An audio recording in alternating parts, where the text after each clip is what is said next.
My name is Mildred Webb. I'm 72 years old and I live in a modest two-bedroom house on Maple Street in suburban Ohio. Nothing fancy, just white vinyl siding, a front porch with a swing, and a garden where I grow tomatoes every summer. My late husband Robert left me this house when he passed 3 years ago. Paid off the mortgage 2 months before the stroke took him. "Millie," he'd said, holding my hand in that hospital room, "the house is yours. Don't let anyone take it from you." I didn't understand what he meant then. I do now. It was a Sunday in late March when I first felt the ground shift beneath my feet. Spring had arrived early that year, and I'd made pot roast for dinner, Timothy's favorite since he was a boy. My son and his wife Joanna had been coming over every Sunday for the past 5 years, ever since Robert died. It was our routine, our tradition. Timothy arrived first, as always, giving me a hug that smelled like his cologne and coffee. At 45, he still had his father's eyes, kind but tired lately. He worked as an accountant at Morrison & Associates downtown, and the stress showed in the new lines around his mouth. "How's work, honey?" I asked, setting plates on the dining table. "Fine, Mom. Fine." He didn't meet my eyes. Joanna swept in 10 minutes later, her heels clicking against my hardwood floors. She was 38, polished in a way I'd never been. Silk blouse, designer jeans, hair professionally highlighted. She kissed the air beside my cheek. "Mildred, the house looks lovely," she said, but her eyes weren't on the fresh flowers I'd arranged or the photos of Timothy as a child on the mantel. They were doing what they'd been doing for months now, calculating, measuring, appraising. Over dinner, the conversation drifted to finances. It always did with Joanna. "Property taxes must be brutal on a house this size," she said, cutting her meat with surgical precision. "And with just you here, all this space seems wasteful." "I manage just fine," I replied evenly. "But what happens when you can't manage?" She leaned forward, her voice dripping with false concern. "Timothy and I worry about you, alone in this big house. What if you fall? What if something happens?" Timothy pushed food around his plate, silent. "I have my church friends," I said. "Dorothy checks on me every few days. George next door keeps an eye out." Joanna smiled, but it didn't reach her eyes. "Still, you should think about the future, about what happens to all this." She gestured vaguely at my home, my life. "When you're gone." That night after they left, I stood in my kitchen washing dishes and felt a cold weight settle in my chest. The house was quiet except for the drip of the faucet and the hum of the refrigerator. Through the window I could see Joanna and Timothy in their car, parked in my driveway. They weren't leaving yet. They were talking, or rather Joanna was talking, her hands gesturing sharply, and Timothy was slumped in the driver's seat, nodding. I couldn't hear the words, but I didn't need to. I'd raised Timothy. I knew when something was wrong. The next Sunday, Joanna asked about my will. The Sunday after that, about the house's market value. Each question felt like a probe, testing for weakness, searching for an opening. I'm not a fool. I lived through the Depression as a child. I worked 37 years as a hospice nurse, holding the hands of dying strangers while their families circled like vultures, waiting for the inheritance. I know what hunger looks like, even when it wears expensive clothes. That's when I heard it. On the 4th Sunday in April, as I was bringing dessert to the table, Joanna's phone rang. She stepped onto the porch to take the call, but the window was open.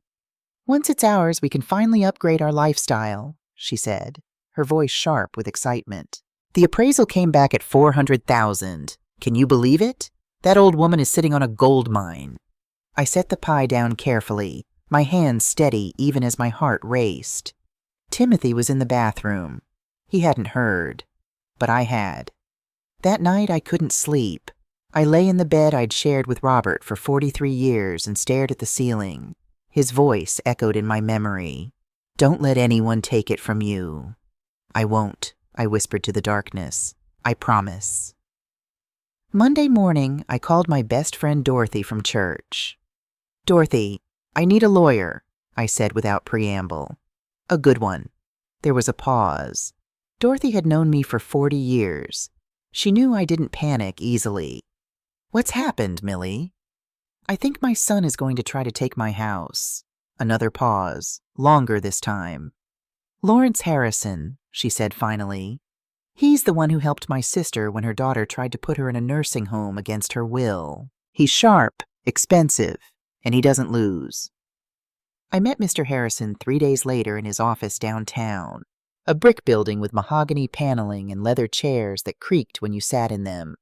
He was in his late 50s with silver hair and eyes that missed nothing. "Mrs. Webb," he said, shaking my hand. "Dorothy speaks very highly of you. Tell me what's going on." I told him everything. The questions, the calculations, the overheard phone call. I expected him to tell me I was overreacting, being paranoid. Instead, he nodded slowly. "You have good instincts. What you're describing is called financial grooming. They're preparing the ground." "For what?" "To take control of your assets. Sometimes it's subtle, convincing you to add them to the deed just in case. Sometimes it's aggressive, declaring you mentally incompetent and forcing a sale. Either way, the result is the same. You lose your home." My stomach turned cold. What can I do? Protect yourself legally before they make their move. He pulled out a folder. "I recommend creating a living trust. You transfer the house into the trust's name, with you as the sole trustee and beneficiary. That way, the property is legally protected. They can't sell it, contest it, or claim ownership without your explicit permission." "How long does it take?" 3 weeks for the paperwork, plus filing time. Say 3 months total to be safe." He studied my face. "Mrs. Webb, I have to ask, are you sure about this? This is your son we're talking about." I thought about Timothy, the little boy who used to help Robert fix the sink, who'd cried at his father's funeral, who'd promised to take care of me. Then I thought about the man in the car, nodding while his wife planned to take my home. "I'm sure," I said. Over the next 3 months, I became someone I'd never been before. Secretive. I didn't tell Susan, my daughter in Colorado. I didn't tell Dorothy more than the basics. I certainly didn't tell Timothy. Every Sunday they came for dinner. Every Sunday, Joanna's questions grew more pointed. "Have you thought about selling? Wouldn't a condo be easier? You're not getting any younger, Mildred." And every Sunday, I smiled and served pot roast and said nothing about the documents I was signing, the trust I was creating, the fortress I was building around my home. Mr. Harrison called on a Thursday in early July. "It's done, Mrs. Webb. The house is officially transferred to the Mildred Webb Living Trust. You're the sole trustee. Legally, the property is untouchable without your consent." I sat in my kitchen, holding the phone, feeling something I hadn't felt in months. Safe. "Thank you," I whispered. "Don't thank me yet," Harrison said. "If they were planning something, this will force their hand. They'll know something's changed when they try to move forward. Be prepared." I hung up and looked around my kitchen. The same yellow curtains I'd hung 20 years ago. The same coffee maker that sputtered every morning. The same table where Robert and I had shared breakfast for decades. "Better safe than sorry, Millie." Robert's voice, clear as day. "I'm sorry, Timothy," I said to the empty room. "But your father was right. I didn't know then how right he was. I didn't know that the storm was already gathering, that in 2 weeks my son would walk through that door and deliver an ultimatum that would shatter everything. But I was ready.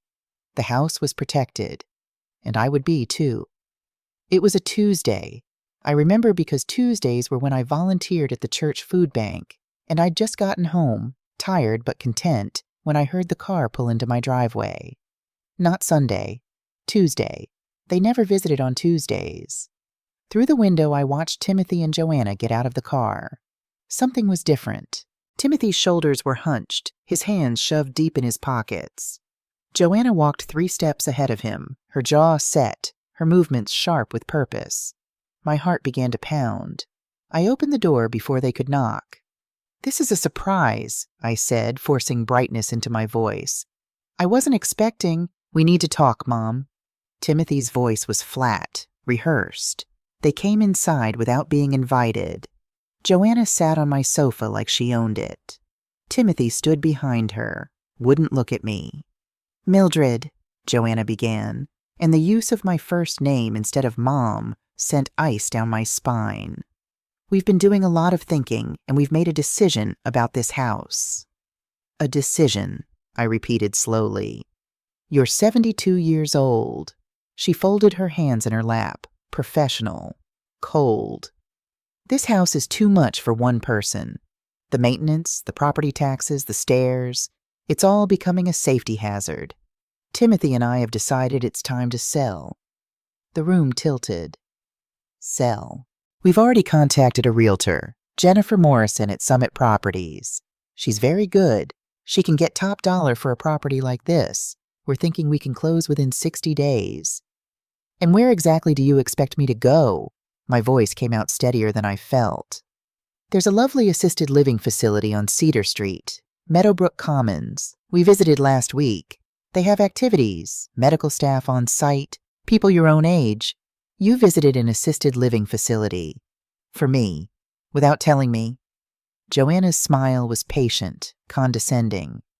We knew you'd resist the idea initially, but once you see the place, you'll understand it's for the best. They even have a garden where you can grow your tomatoes. I looked at Timothy, really looked at him.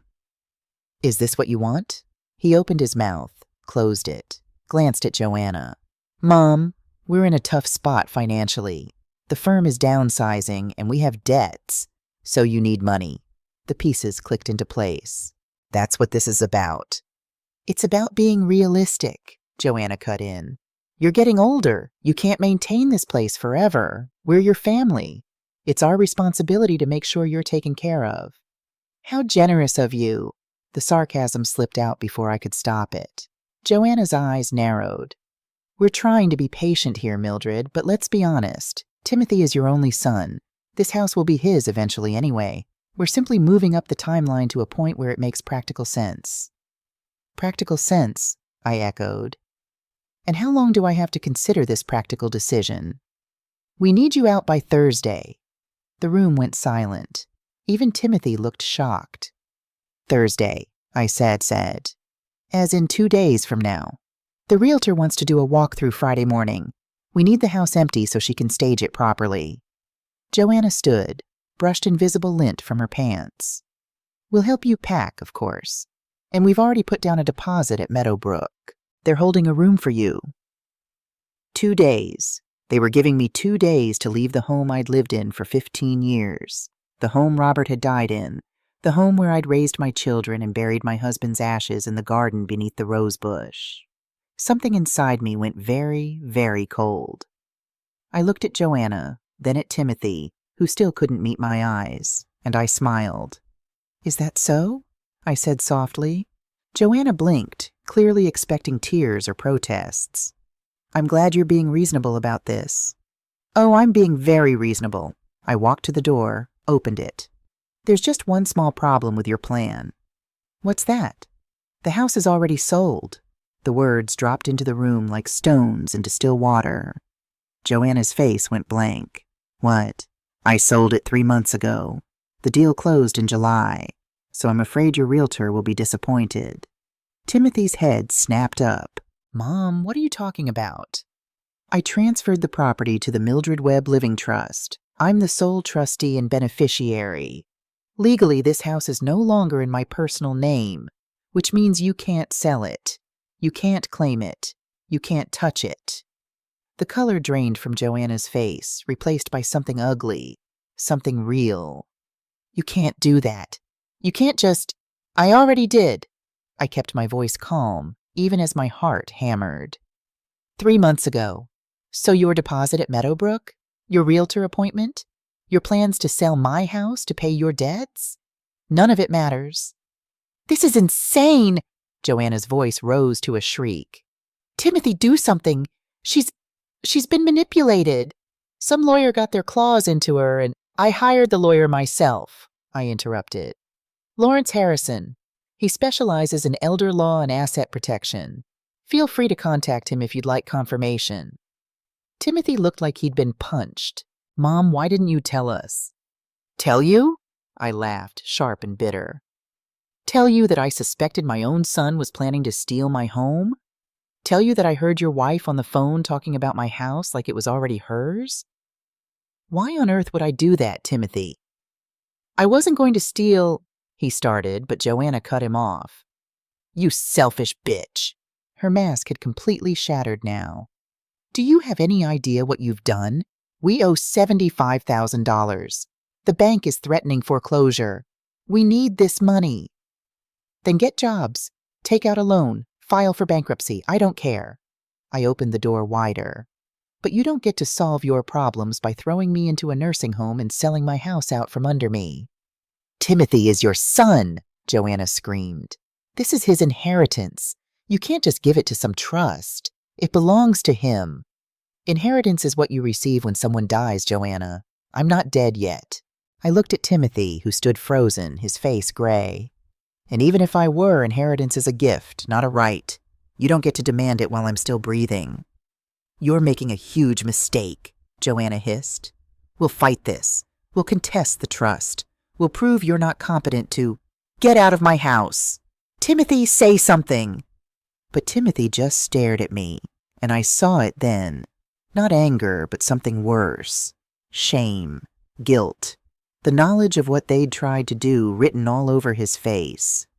Get out, I shouted, surprising myself with the volume. Joanna stormed past me, her shoulder deliberately bumping mine. Timothy followed more slowly, pausing at the threshold. Mom, 2 days, Timothy. You were going to give me 2 days. My voice cracked. Get out. He left. The door closed. I stood in the sudden silence of my home, my sanctuary, and felt my legs give out. I sank onto the sofa, shaking so hard my teeth chattered. They'd tried to take it. They'd actually tried to take everything. But I'd stopped them. The house was safe. I wasn't sure I was, though. Not anymore. With trembling hands, I picked up the phone and called Mr. Harrison. They know, I said when he answered. And I don't think this is over. No, Harrison agreed quietly. It's just beginning. Are you ready? I looked around my living room, Robert's favorite chair, the photos of my children when they were small and still loved me, the walls that held 40 years of memories. I'm ready, I said, and I meant it. The flowers arrived the next morning, 24 white roses in a crystal vase, delivered by a cheerful woman who clearly had no idea she was carrying a weapon. The card read, Mom, I'm so sorry. Please forgive us. Love, Timothy. I threw the card in the trash. The flowers I gave to Dorothy when she stopped by that afternoon. What happened? She asked, taking in my face. I told her everything. When I finished, Dorothy set down her coffee cup with a sharp click. That girl is poison, she said flatly. And your son is a fool for letting her run his life. He's still my son. Then he should act like it. The flowers were just the beginning. Thursday brought a fruit basket. Friday, a box of expensive chocolates.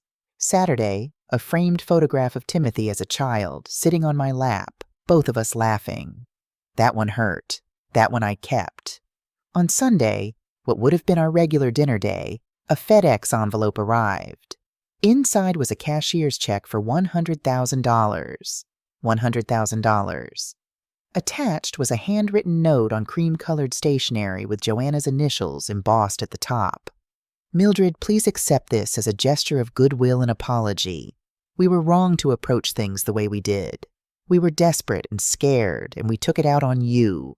This money is yours, no strings attached. All we ask is that you reconsider the trust arrangement. Perhaps Timothy could be added as co-trustee, just for family unity, for peace. We love you. Please call us. Joanna.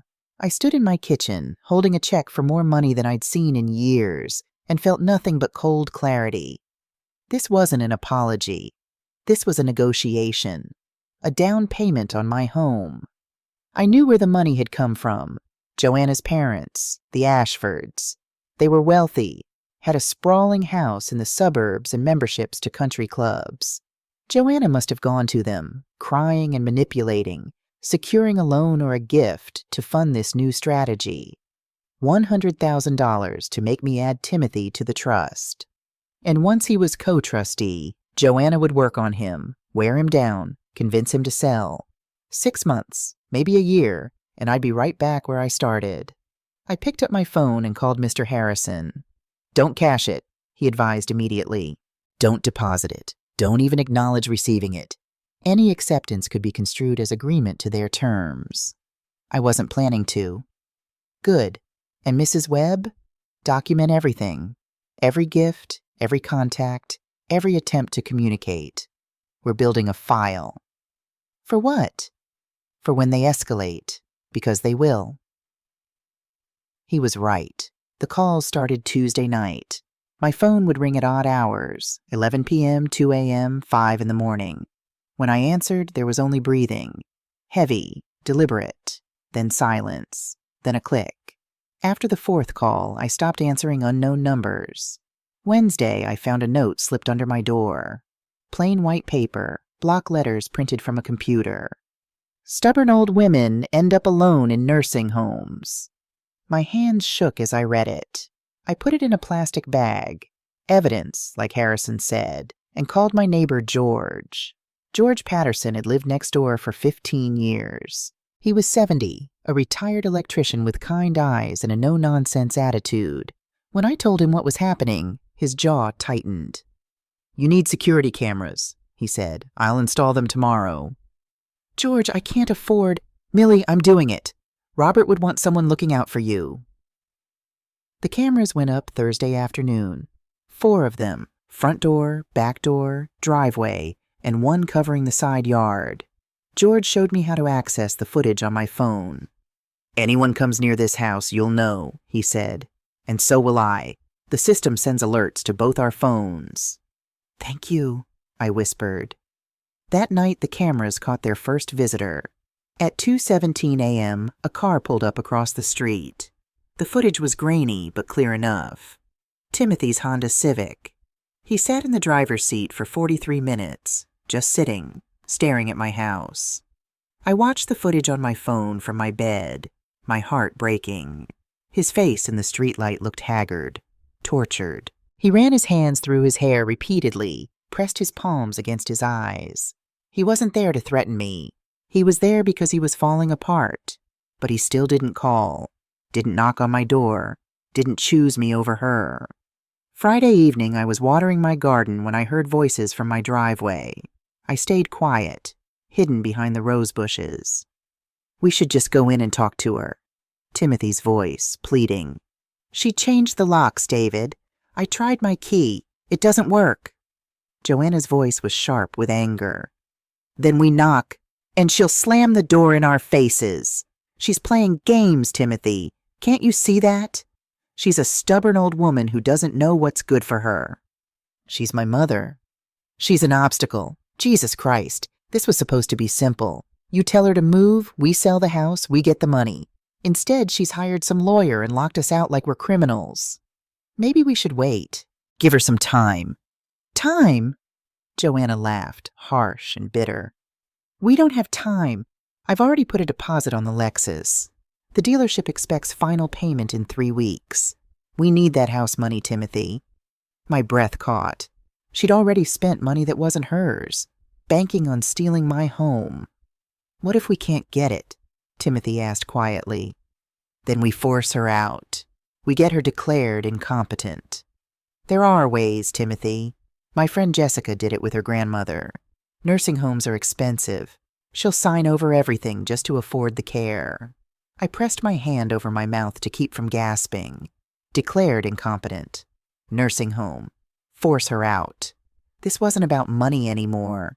This was about control. This was about taking my home, my freedom, my entire life. "Joanna, I don't know if I can—" "You'll do what needs to be done," Joanna snapped. "We're in this together. Or have you forgotten who got you out of that gambling hole in the first place?" Gambling. Timothy had a gambling problem. I hadn't known. "Come on," Joanna said. "We're wasting time here. Let's go." Their car pulled away. I stood in my garden, dirt under my fingernails, and felt the last piece of my heart that still hoped for reconciliation turn to stone. They weren't going to stop. They were going to escalate. And I was going to have to fight back harder than I ever had in my life. I went inside, downloaded the security footage to my computer, and emailed it to Mr. Harrison with a simple subject line: evidence. His response came within minutes. I'm filing for a restraining order tomorrow. And Mrs. Webb, you might want to call your daughter in Colorado. You're going to need support. I looked at my phone. Susan's number was right there, but calling her meant admitting how bad things had gotten. It meant accepting that my family was fracturing beyond repair. I made the call anyway. Mom, Susan answered on the second ring. What's wrong? And I told her everything. Susan arrived on a red-eye flight from Colorado the next morning. She was 50, 4 years older than Timothy, with Robert's practical nature and my stubborn streak. When I opened the door, she pulled me into a fierce hug. How bad is it? She asked. I showed her the security footage, the threatening note, the check for $100,000 still sitting on my kitchen counter, untouched. Susan's face went through a series of emotions: disbelief, anger, and finally, cold determination. That son of a bitch, she said quietly. And I'm talking about our brother, not just his wife. Susan, no, Mom, don't defend him.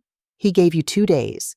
2 days. I don't care how much debt he's in or how manipulative Joanna is. He's 45 years old. He made a choice. She wasn't wrong, but hearing it out loud still hurt. Mr. Harrison is filing for a restraining order on Monday, I said. He thinks, the doorbell rang. We both froze. Through the window, I saw Timothy's car in the driveway. Both of them. Again. Want me to handle this? Susan asked, her voice dangerous. No. I straightened my spine. I need to do this myself. I opened the door but stood in the threshold, blocking entry. Susan stood behind me, arms crossed, a silent sentinel. Mom, Timothy started, but I cut him off. I have company, Timothy. This isn't a good time. Please, we just need 5 minutes. His eyes were red-rimmed, desperate. Joanna stood beside him, her face carefully composed into an expression of concern. Against my better judgment, I stepped aside. 5 minutes. They came in. Susan didn't bother hiding her glare. Hi, Susan, Timothy said weakly. Don't, Susan replied. Joanna pretended she hadn't heard. She perched on the edge of the sofa, her purse clutched in her lap. Mildred, we've been doing a lot of soul-searching since our last conversation. We realize we approached this all wrong. You mean you realize threatening me didn't work? Susan interjected. Joanna's smile tightened. We were never threatening anyone. We were just frustrated. Desperate, even. She looked at Timothy. Tell her. Timothy cleared his throat. Mom, I need to be honest with you about something. I have a gambling problem. Had, he corrected quickly. I'm dealing with it now, but I got in deep. $75,000 deep. The people I owe, they're not patient. My heart lurched despite everything. Timothy, that's why we need the money, Joanna continued smoothly. It's not about greed, Mildred. It's about survival. These aren't the kind of people who accept payment plans. They want their money or they start breaking things. And people. I studied her face, looking for truth. All I saw was calculation. I'll help with the gambling debts, I said slowly. I can take out a reverse mortgage, maybe get you $20,000. That's not enough. Joanna's composure cracked. We need the full amount. The house is worth $400,000. We could pay off everything, start fresh. By putting me in a nursing home. A facility, Joanna snapped. A nice, safe facility where you'd be taken care of. Why is that so terrible? You're 72 years old, Mildred. How much longer can you really live here alone? I reached into my pocket and pulled out my phone. My hand was steady as I opened the voice recorder app and pressed play. Joanna's voice filled my living room, tinny but clear. Then we force her out. We get her declared incompetent. There are ways, Timothy. My friend Jessica did it with her grandmother. Nursing homes are expensive. She'll sign over everything just to afford the care. The color drained from Joanna's face. Timothy stood frozen. Mom, what is that? Security footage has audio, I said quietly. From Friday night. When you were in my driveway, planning to have me declared mentally incompetent so you could steal my house. You were spying on us? Joanna's voice rose to a shriek. You were on my property plotting elder abuse, Susan shot back. Timothy, did you know about this plan? I asked, though I already knew the answer from the recording. He looked at his shoes. Joanna just said, she said we had options. I didn't think she meant, oh, grow a spine. Joanna turned on him. Your mother is sitting on a fortune while we're drowning. She's going to die in the next 10, 15 years anyway. What's the difference if she lives here or in a facility where professionals can actually take care of her? The casual cruelty of it stole my breath. Susan stepped forward. Get out, both of you, now. This isn't over, Joanna said, gathering her purse. You can't just cut Timothy out of his inheritance. Watch me, I said. She turned to Timothy. Are you coming? Timothy looked between us, his mother and sister on one side, his wife on the other. For a moment, I thought he might choose us. He followed Joanna out the door. After they left, Susan and I sat in silence for a long moment. You know what you have to do, right? Susan asked gently. I know. I looked at the phone in my hand, at the recording that proved everything. I just never thought it would come to this. Neither did I. Susan squeezed my hand. But we'll get through it. Together. I called Mr. Harrison, sent him the recording, and prepared for war. The social worker arrived on a Wednesday afternoon. I was in my garden pulling weeds when a car with a government seal pulled into my driveway. The woman who emerged was in her early 40s, professional but kind-faced. She carried a leather portfolio and had tired eyes that said she'd seen too much. Mrs. Webb, I'm Linda Morrison from Adult Protective Services. Do you have a few minutes to talk? My stomach dropped, but I kept my voice steady. Of course. Come in. Susan had gone back to Colorado 2 days earlier, but she'd prepared me for this possibility.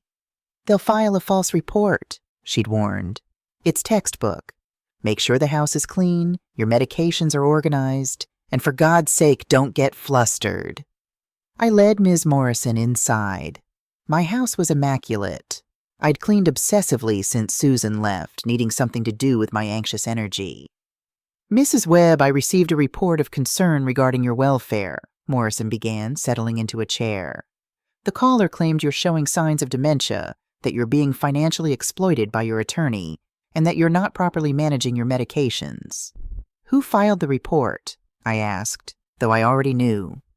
I'm not at liberty to say, but it was a family member. Her tone suggested she had her own suspicions about the report's legitimacy. Would you like to see my medications? I asked. I showed her my bathroom cabinet, every prescription organized in a weekly pill organizer, a printed list of medications and dosages on the counter, all current and properly stored. Then my calendar, marked with appointments, doctor visits, church activities, volunteer shifts at the food bank. My bills, filed neatly in a folder, everyone paid on time. My checkbook, balanced to the penny. Morrison conducted a cognitive assessment. What day is it? Who's the president? Count backward from 100 by sevens. Draw a clock showing 10 minutes past 11. I passed every test. Mrs. Webb, Morrison said after 2 hours, closing her laptop. I'm going to be frank with you. This report was clearly malicious. You are demonstrably competent, financially, mentally, and physically. You're managing your affairs better than most people I evaluate, regardless of age. The relief made me dizzy. Thank you. I'm closing this case and noting that the complaint appears to be harassment. She paused. Can I give you some advice, off the record? Please. This pattern, the false APS report, the concern about financial exploitation by your attorney, I've seen it before. Usually it means someone wants your assets and is using the system to get them. You might want to consider additional legal protections. I have an attorney, I said. Lawrence Harrison. Her eyebrows rose. Good. He's one of the best. Listen to him. She stood, handed me her card. If you receive any more threats or harassment, call me directly. What's happening to you is elder abuse, Mrs. Webb, and I take that very seriously. After she left, I sat in my quiet house and felt the walls closing in. They'd tried to have me declared incompetent. When that failed, they'd filed a false report with APS. What would they try next? I called Mr. Harrison and told him everything. "Perfect," he said, and I could hear the satisfaction in his voice. "Perfect! They tried to have me committed, and failed spectacularly. Morrison's report will state the complaint was malicious. That's evidence of harassment, Mildred. Now we can file for a restraining order with actual teeth, and if they violate it, they go to jail." "Harrison," I said slowly, "what if they don't stop? What if they keep escalating?" "Then we make them stop. Legally, definitively, and permanently." He paused. "Are you prepared for this to get ugly?" I thought about the house Robert had left me, the garden where I'd scattered his ashes, the walls that held 40 years of memories. "I'm prepared," I said. The call from Patricia Ashford came on a Friday morning. "Mrs. Webb? This is Patricia Ashford, Joanna's mother. I wonder if we might talk." I almost hung up, but something in her voice, a weariness, a sadness, made me pause. "What about?" I asked carefully. "About my daughter, about what she's doing to you. I think you deserve to understand why." We met at a coffee shop in neutral territory. Patricia was in her late 60s, elegant but worn, with Joanna's features softened by time and grief. "I want to start by apologizing," she said once we were seated. "For the money. The $100,000 came from us, my husband and me. Joanna told us you were being unreasonable, that you'd promised Timothy the house and then changed your mind. We believed her. And now? Now I know better." Patricia's hands trembled as she lifted her coffee cup. "My daughter has always been difficult, but I think I understand why, and I think you should too." She told me a story I hadn't known. Joanna's father, Patricia's first husband, had left when Joanna was 8 years old, just disappeared one day with the family savings, leaving them with nothing. "We nearly lost our home," Patricia said quietly. "I was working 2 jobs, but it wasn't enough. I had to go to my brother, hat in hand, and beg for money." Joanna watched me cry on his doorstep while he decided whether we were worth helping. "I'm sorry," I said, meaning it. He helped eventually, but the humiliation... Joanna was old enough to understand what was happening, old enough to see her mother powerless. Patricia's eyes glistened. She swore she'd never be vulnerable like that, never depend on anyone, never be at someone else's mercy. "So she decided to take control," I said slowly, "by any means necessary. I think she sees you the same way I saw my brother, as someone with resources who could solve all her problems if you just would. She doesn't understand that it's not about the money. It's about respect, dignity, love." Patricia reached across the table and took my hand. "I'm not excusing what she's doing. Elder abuse is unforgivable, regardless of the reason. But I wanted you to know, she's not purely evil. She's damaged, afraid, acting from a place of deep trauma." "Does that make it better or worse?" I asked. "I don't know." Patricia withdrew her hand. "But I wanted you to understand, and I wanted you to know that my husband and I won't be giving them any more money. We've told Joanna she's on her own." After Patricia left, I sat in the coffee shop for a long time, thinking. Joanna's cruelty made more sense now. It was armor against the vulnerability she'd experienced as a child, but understanding her pain didn't change what she'd done. It didn't erase the threats, the manipulation, the plan to have me institutionalized. Hurt people. But that doesn't mean their victims have to accept it. I called Susan that night and told her about the conversation. "Sounds like Patricia is trying to absolve herself of responsibility for how her daughter turned out," Susan said bluntly. "Maybe," I agreed, "but it helps to understand. Understanding isn't the same as forgiving, Mom." "I know, but it was something. A piece of the puzzle that made the whole picture clearer, if not prettier." The envelope arrived 3 days later. Plain manila, no return address, my name and address printed on a label. Inside were bank statements, dozens of them. Checking accounts, credit cards, all in Timothy's name. Everyone showed the same pattern. Cash withdrawals, transfers to online gambling sites, massive debts accumulating month after month. Riverside Casino, FanDuel, DraftKings, BetMGM. The names blurred together, but the numbers were stark. $75,000 in debt, just like he'd said. Maybe more. But there was also something else. Therapy intake forms from Midwest Addiction Services, dated 3 months ago, the same time I'd transferred my house to the trust. Timothy had been trying to get help. At the bottom of the envelope was a handwritten note on a torn piece of notebook paper. "Mom, I can't stop her alone, but I can give you ammunition. The casino records are attached. I started gambling 2 years ago when work got bad. I told myself I could control it. I couldn't. Joanna found out 6 months ago. Instead of helping me get clean, she saw an opportunity. 'We need money anyway,' she said. 'Might as well get it from your mother.'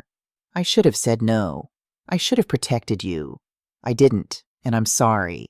I'm trying to fix this. I've been to 5 GA meetings. I haven't gambled in 3 weeks, but I'm trapped, Mom. I owe money to people who don't forgive debts. And Joanna, she's not going to stop. I'm so sorry. I'm trying to be brave enough to do the right thing, but I'm not there yet. Please don't give up on me completely." T. I read the note 3 times, tears streaming down my face. My son was drowning. He'd been drowning for 2 years, and I hadn't even noticed. But he'd also been trying to throw me a life preserver, even while he was going under himself.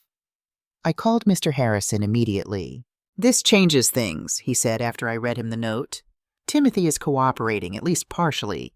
He's providing evidence against Joanna. What does that mean legally? It means he might be salvageable. If he's willing to testify against her, if he's genuinely seeking help for his addiction, there might be a path forward, for him, anyway. And Joanna? She's still going down. The question is whether Timothy goes with her or chooses you." I looked at the note again. I'm trying to be brave enough to do the right thing. "He's trying," I whispered. "Trying isn't enough, Mildred. Not when you're the one being hurt. But it's a start. That night I did something I hadn't done in weeks. I pulled out the photo album from when Timothy was young. Timothy at 5, gap-toothed and grinning. Timothy at 10, helping Robert fix the car. Timothy at 18, in his graduation gown, looking at the camera with such hope. When did that boy become this broken man? And more importantly, could he find his way back? I didn't know, but the note suggested he wanted to try. That would have to be enough. For now. The papers were served on a Monday morning. I was expecting them. Mr. Harrison had warned me they were coming, but seeing the words in print still felt like a punch to the gut.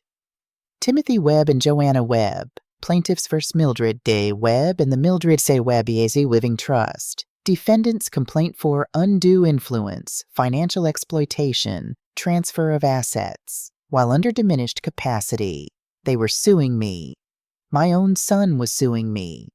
Mr. Harrison filed our response within 24 hours. He also submitted a counterclaim for elder abuse, harassment, and intentional infliction of emotional distress. "This is good," he told me. "We want this in court. We have the evidence. Let a jury see what they tried to do." The preliminary hearing was scheduled for 2 weeks out. Susan flew back in. Dorothy organized a prayer circle at church. George installed motion sensor lights around my entire house. "You're not going through this alone," he said gruffly. But I felt alone. Every night, lying in bed, I felt the weight of it. My own son, choosing money over me, choosing his wife's manipulation over his mother's love. The day of the hearing arrived cold and gray. November wind rattled the windows as I dressed in my best navy suit, the one I'd worn to Robert's funeral. "You ready?" Susan asked. "No," I said honestly. "But let's go anyway." The courtroom was smaller than I'd expected. Sterile. Fluorescent lights hummed overhead as we took our seats. Timothy and Joanna sat across the aisle with their attorney, Marcus Wade, a young man who looked increasingly uncomfortable as Mr. Harrison presented our case. Harrison was methodical, ruthless. He presented the psychiatric evaluation from Dr. Eleanor Hughes, dated 1 month prior, certifying me as fully competent with no signs of cognitive decline. The APS report from Linda Morrison with the notation, "Complaint appears malicious in nature. No concerns regarding Mrs. Webb's welfare or capacity." The recording of Joanna's voice played for the entire courtroom. "We force her out. We get her declared incompetent. There are ways." Financial records showing every bill paid on time, every transaction documented, no evidence of exploitation. Character witnesses: Dorothy, Pastor Julie from my church, George Patterson, all testifying to my mental acuity and independence. Wade tried to fight back, arguing family disputes were emotional, that his clients had genuine concerns about my welfare. "Concerned enough to demand she vacate in 2 days?" Harrison interjected smoothly. "Concerned enough to plot having her institutionalized? That's not concern, Your Honor. That's predation." Wade attempted another angle. "Your Honor, Mrs. Webb is 72 years old. It's reasonable to question whether she fully understood the implications of creating this trust." I stood up. The judge looked surprised. "Mrs. Webb? May I speak, Your Honor?" He nodded. Briefly, I turned to face Timothy, really looked at him for the first time since this nightmare began. "I understood perfectly, Timothy." My voice was steady, clear. "I understood that my son, whom I raised, whom I loved, whom I sacrificed everything for, had decided I was worth less than a car payment. I understood that his wife had convinced him I was an obstacle instead of his mother. I understood that I needed to protect myself from people who saw me as a resource to be extracted rather than a human being to be respected." I turned to the judge. "Your Honor, I worked as a hospice nurse for 37 years. I've managed crises most people can't imagine. I held my husband's hand through cancer until his last breath. I've paid every bill, made every difficult decision, survived every hardship that comes with aging. I am not confused. I am not incompetent. I am not being exploited." I looked back at Timothy and Joanna. "But I understand desperation. I understand fear." I took a breath. "Joanna, I know what happened to you as a child. I know why you're terrified of poverty. Timothy, I know about the gambling. I know you're drowning." The courtroom went silent. "I don't want to destroy you," I said quietly. "I want you to stop destroying yourselves, and me in the process." I sat back down, my legs shaking. The judge studied the documents in front of him for a long moment. Then he looked at Timothy and Joanna. "Mr. Webb, Mrs. Webb, your claim is not only without merit, it appears to be retaliatory and harassing. However," he paused, "Mrs. Webb has made an unusual statement, one that suggests she might be open to resolution outside of complete legal warfare." He turned to me. "Mrs. Webb, are you proposing a settlement?" Mr. Harrison touched my arm, whispering urgently. "Mildred, you don't have to—" "Yes," I said, my voice clear. "I'm proposing this. Drop the lawsuit. Both of you enter therapy, family therapy together, and Timothy, you continue your addiction treatment through a court-monitored program. I'll help with Timothy's debts through a structured payment plan, not by selling my house, but through manageable monthly contributions. Mom," Timothy's voice broke. "But," I continued, "this offer expires in 48 hours, and if you reject it, we proceed with Mr. Harrison's counterclaim. Every threat, every manipulation, every act of harassment will be presented to a jury, and I will seek maximum damages." Joanna was white-faced. Timothy looked like he might cry. The judge nodded slowly. "You have 48 hours to decide. This court is in recess." We stood outside the courthouse in the cold November wind. Susan pulled me aside. "Mom, are you sure about this? After everything they've done?" I watched Timothy and Joanna through the glass doors, arguing in harsh whispers. "I'm 72 years old, Susan. I've seen too many families destroy themselves over money. If there's even a chance to save my son—" My voice trailed off. "What if they betray you again? Then I'll know I tried, and I'll have no regrets when I do what needs to be done." Susan hugged me tight. You're either the bravest or the most foolish woman I know. Maybe both, I said. We would know the answer in 48 hours. The first 24 hours passed in silence. No calls, no visits, nothing. I tried to keep busy. I cleaned the house that was already clean. I pulled weeds that didn't exist. I cooked meals I couldn't eat. Susan watched me with worried eyes.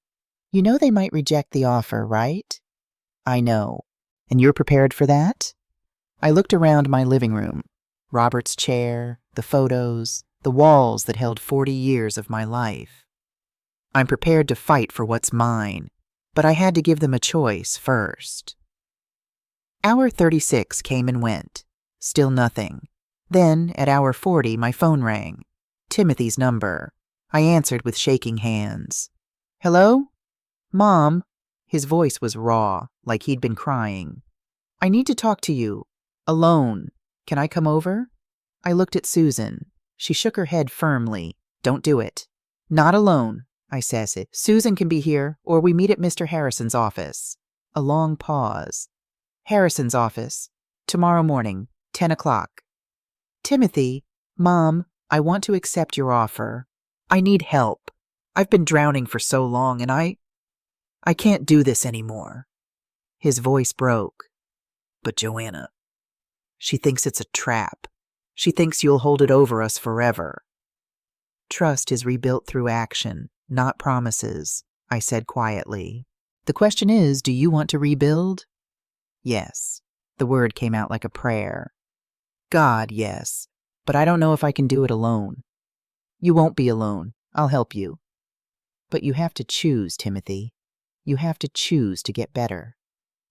I know. A shaky breath. 10 o'clock tomorrow. I'll be there. He hung up. I sat staring at the phone, hope and fear warring in my chest. He's coming, I told Susan. What about Joanna? I don't know. We arrived at Harrison's office at 9:45. The conference room felt cavernous, the mahogany table like a battlefield. At 9:58, Timothy walked in, alone. He looked terrible, unshaven, clothes rumpled, eyes red and swollen. But he was there. Where's Joanna? Harrison asked. Timothy sat down heavily. We had a fight, a bad one. She said accepting your offer was admitting defeat. Said we should fight this in court, bankrupt you with legal fees if we have to. He looked at me. I told her I was done fighting, done hurting you, done letting her make decisions for both of us. I filed for separation this morning, he said quietly. Served her the papers 2 hours ago. The room went silent. Susan spoke first.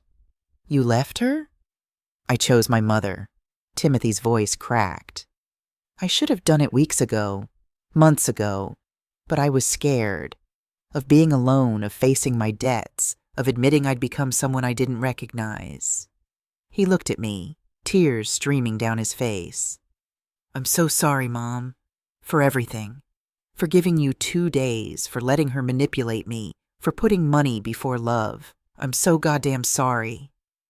I stood up, walked around the table, and pulled my son into my arms. He collapsed against me, sobbing like the boy he used to be. I'm sorry, he kept saying. I'm sorry, I'm sorry, I'm sorry. I know, baby, I whispered. I know. Harrison cleared his throat. Mr. Webb, are you accepting your mother's settlement offer? Timothy pulled back, wiping his eyes. Yes, all of it. Therapy, GA meetings, the payment plan for my debts, everything. Whatever it takes. And Mrs. Joanna Webb? She refused. She's going to fight this alone. Harrison nodded slowly. Then we proceed with 2 separate cases. Mr. Timothy Webb accepts settlement and agrees to conditions. Mrs. Joanna Webb proceeds to trial. Will she have to pay damages? Timothy asked quietly. If we win, yes, substantial damages. Timothy closed his eyes. She brought this on herself. Yes, Harrison agreed. She did. The trial began 3 weeks later, right before Thanksgiving. Joanna sat alone at the defendant's table. She'd tried to hire Marcus Wade again, but he'd refused the case after Timothy's defection. She represented herself, her designer clothes replaced by a simple black dress, her hair pulled back severely. She looked smaller, diminished. Harrison presented our case with surgical precision. Every piece of evidence, every witness, every documented threat. The jury, 8 women and 4 men, ages ranging from 30 to 70, listened with increasingly horrified expressions. When it was Joanna's turn to defend herself, she stood at the podium, gripping it so hard her knuckles went white. "I'm not going to lie to you," she said, her voice barely above a whisper. "I did everything they're accusing me of. I did threaten Mrs. Webb. I did plot to have her declared incompetent. I did try to force her out of her home." The courtroom stirred. Even Harrison looked surprised. "But I want you to understand why." Joanna's voice grew stronger. "When I was 8 years old, my father abandoned us, left us with nothing. I watched my mother beg relatives for money to keep our house. I watched her humiliated, powerless, desperate. She looked at me. I swore I'd never be that vulnerable, never be at someone else's mercy. And when Timothy's gambling debts started piling up, when I saw us losing everything, I panicked. I reverted to that 8-year-old girl who thought survival meant taking whatever you could get, by whatever means necessary." Tears ran down her face. "I'm not asking for the house. I'm not asking for money. I'm asking for you to understand that I'm not a monster. I'm a terrified woman who made terrible, unforgivable choices. And I'm sorry." She sat down. The courtroom was silent. Harrison stood. "Your Honor, Mrs. Webb's childhood trauma, while unfortunate, does not excuse elder abuse. Fear does not justify theft. Desperation does not make victimization acceptable." He was right, but watching Joanna crumble in that chair, I felt something unexpected. Pity. The jury deliberated for 3 hours. When they returned, the forewoman, a black woman in her 60s who reminded me of Dorothy, read the verdict. "We find in favor of the plaintiff, Mildred Webb, on all counts." Joanna's head dropped. Compensatory damages, $75,000. A gasp from Joanna's side of the room. Her parents, Patricia and Howard Ashford, sat in the back row, Patricia crying silently. "Punitive damages, $50,000. The judge leaned forward. "Mrs. Webb, the punitive damages are lower than typical in such cases because the court recognizes the psychological complexity of the defendant's actions. However, make no mistake, what you did constitutes elder abuse, and this court takes that very seriously." He turned to Joanna. "You're ordered to pay $125,000 in total damages. You will have no contact with Mrs. Mildred Webb for 5 years, except through a court-approved mediator. Violation will result in immediate arrest for contempt and potential criminal charges." Joanna nodded, unable to speak. "This case," the judge continued, "represents a profound betrayal of trust and familial duty. Let it serve as a warning to anyone who would exploit vulnerable seniors for personal gain." The gavel struck. It was over. Outside the courthouse, reporters waited. The case had drawn local media attention. I pushed through them without comment. Susan on one side, Timothy on the other. In the parking lot, I saw Joanna with her parents. Patricia was holding her daughter while Joanna sobbed. Our eyes met across the asphalt. I nodded once. Not forgiveness, not reconciliation, just acknowledgement. She'd lost everything. Her marriage, her home, her freedom. $125,000 she didn't have. I'd won, but standing there in the cold November wind, it didn't feel like victory. It felt like grief. Spring arrived with a riot of color. My garden flourished.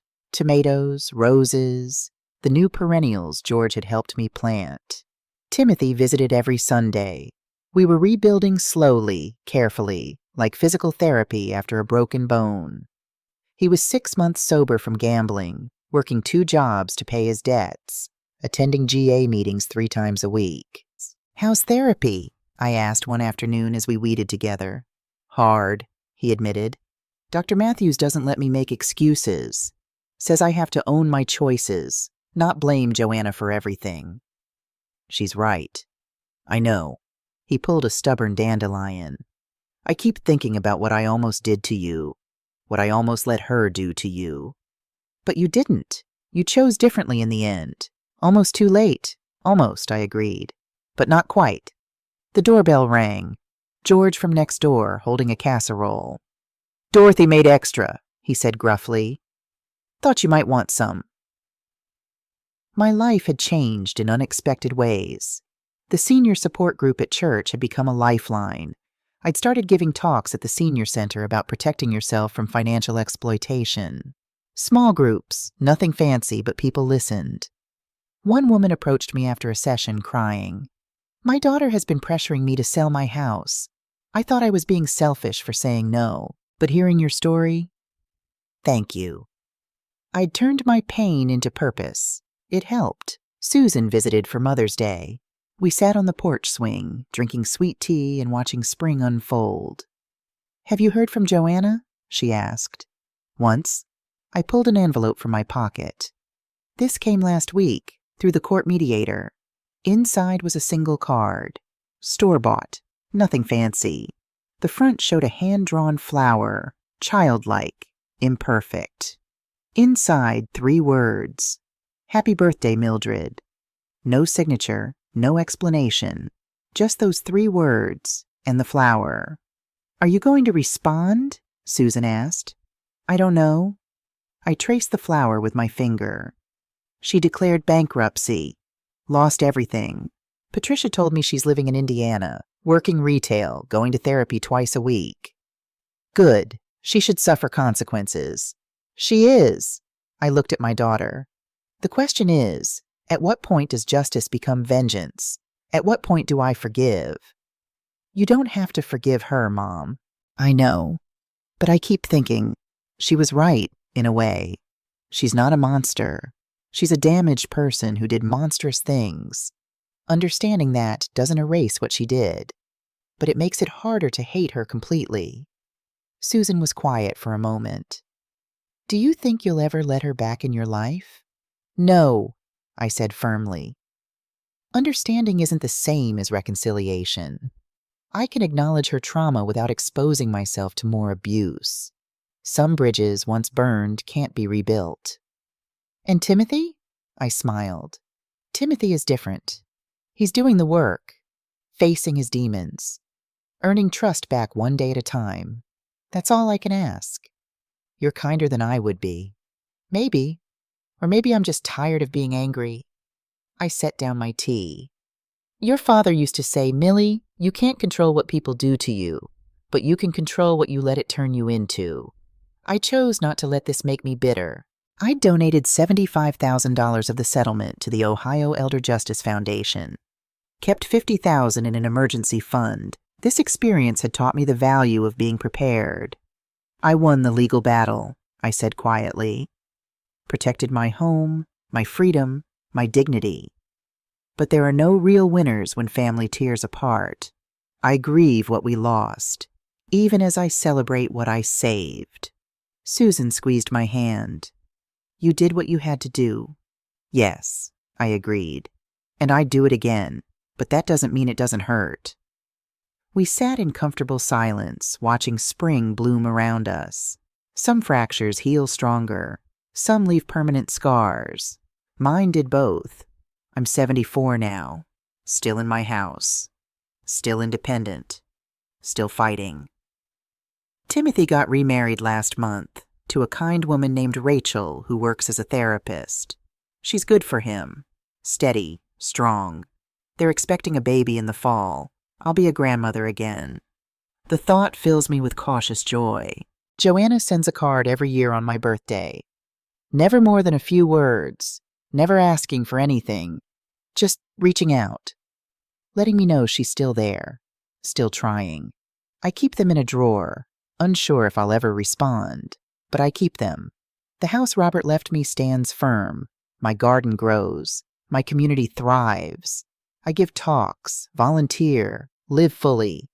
And every night before I sleep, I walk through these rooms and feel grateful, not for the battle, not for the pain, but for the choice I made to fight for what was mine.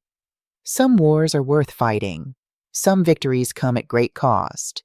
I paid the price. I bear the scars. And I regret nothing.